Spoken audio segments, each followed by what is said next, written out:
Hello, good evening. Thank you very much for taking time to listen to me as I go live audio today.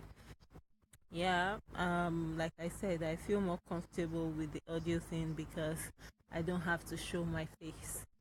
I think I'm looking relatively good today, but still, let's stick with the audio living. I had a session in one of the groups I belong to today, and I just want to kind of share a few highlights. The title that I was given was Financial Security for Your Marriage, Preparing for the Rainy Day.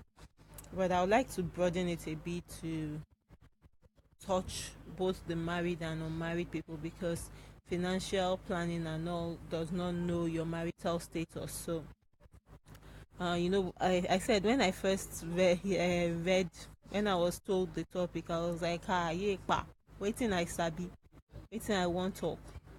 But I prayed, I got some things I would like to share. I'd like to break down the topic. The key thing is financial security for the rainy day. So I'll focus on financial security, preparation, and rainy day. Those are the definitions I'll give. Uh, according to Wikipedia, this is definition of of financial security. It can actually be used interchangeably with economic security. So, economic security or financial security is the condition of having stable income or other resources to support a standard of living now and in the foreseeable future. Please note the keywords. It includes probable continued solvency, predictability of the future cash flow of the person or the economic entity that we're talking about, e.g., a country, employment security or job security. And I'll go on to preparation. The definition of preparation, according to the Merriam-Webster dictionary, is that the action or process of making something ready for use or service, or getting ready for some occasion, test, or duty. So obviously, we are focusing on getting ready. And the other keyword here is rainy day. The rainy day is a time of need or a time of trouble. So putting them all together, really, all we are saying is that we want to be able to have some form of continued cash flow, be ready, do everything we have to do today to ensure that on that day that we call the rainy day, we will be solvent. Money won't be the key issue that will cause us to fail.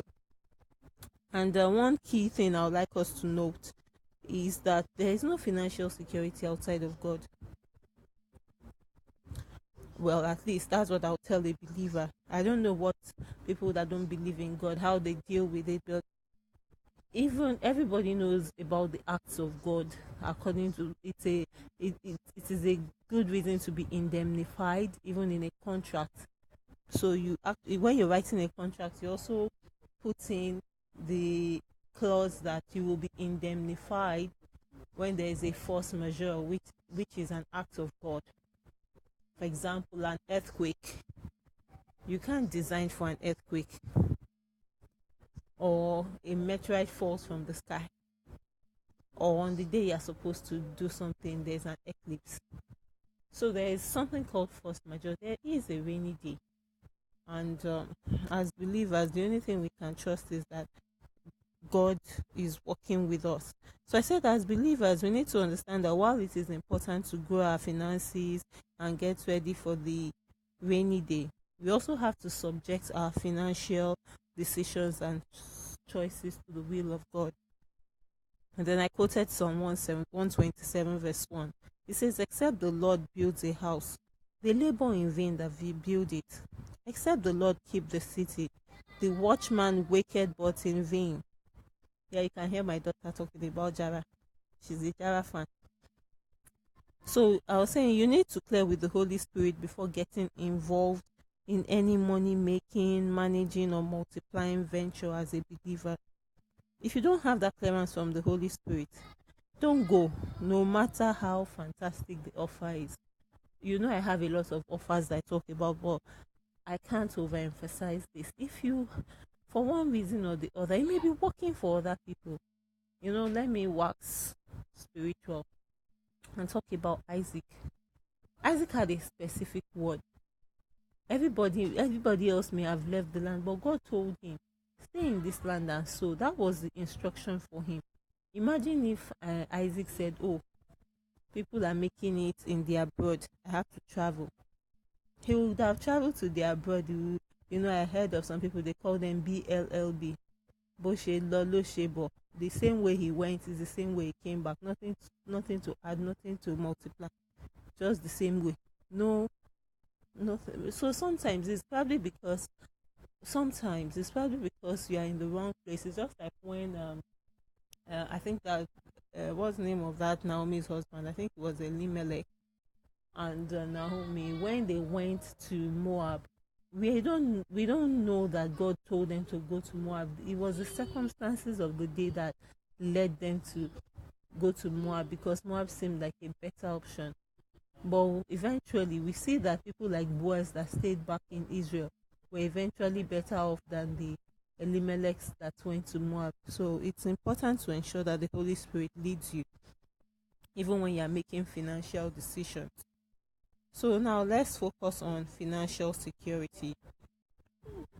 Financial security has to do with having stable income or other resources to support a standard of living now and in the foreseeable future. So I asked, how many of us can boast of it? We can say that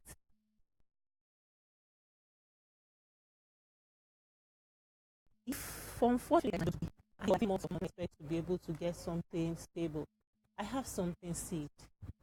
I have something that I can fall back on. How many of us can boast of that? Any of us, we are eating as we earn. That's how we are eating. We need to think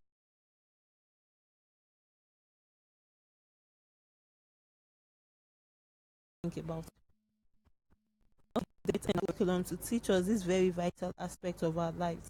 We are basically left to figure out uh, everything about finances in this part of the world as we grow. Nobody takes time to teach a child that this is how you make money, this is how you manage money, this is how you multiply money. We were not taught. At least I know I was not taught like that. So we need to do better for our children, and for those that yet have children, as you are learning your lessons, be documenting them so that your children don't have to suffer the same things you're suffering. So we need to teach ourselves as well as our children how to make, manage, and multiply money. And the most powerful way we can teach our children is to live by example. So in the next video, we'll continue to talk about making money, managing money, and multiplying money. Thank you for listening.